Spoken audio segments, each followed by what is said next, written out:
नमस्कार मित्रांनो. सरकारी कर्मचाऱ्यांसाठी एक अत्यंत महत्त्वाची आणि आनंदाची बातमी आहे. येत्या दिवाळीत केंद्र आणि राज्य सरकारी कर्मचाऱ्यांच्या पदरात किती रुपयांचा एरियर म्हणजेच थकबाकी पडणार आहे याचे अचूक सांख्यिकीय गणित आज आपण थोडक्यात पाहणार आहोत. सध्या मे 2026च्या ग्राहक किंमत निर्देशांकाचा आकडा 150.8 अंकांवर पोहोचलाय.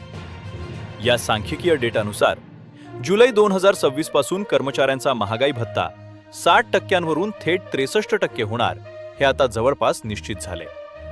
म्हणजेच मूळ वेतनात 3% थेट वाढ होणार आहे. यावर्षी मुख्य दिवाळी 8 नोव्हेंबर 2026 रोजी आहे. सरकार साधारणपणे ऑक्टोबर अखेर किंवा नोव्हेंबरच्या पहिल्या आठवड्यात याची अधिकृत घोषणा करेल.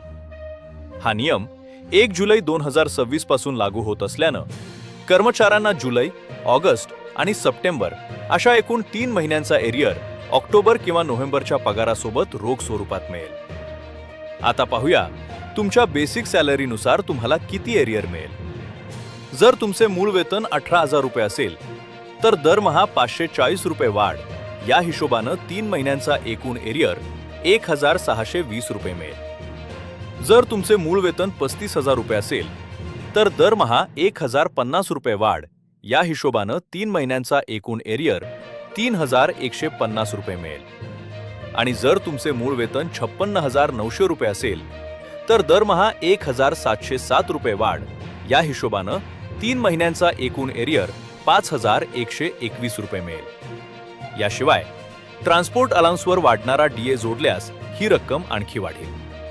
थोडक्यात सांगायचे तर दिवाळीच्या सणासुदीत कर्मचाऱ्यांच्या खिशात हक्काचा बोनस आणि एरियरचे पैसे जमा होणार आहेत. ही माहिती महत्त्वाची वाटली असल्यास व्हिडिओला नक्की लाईक आणि शेअर करा. धन्यवाद.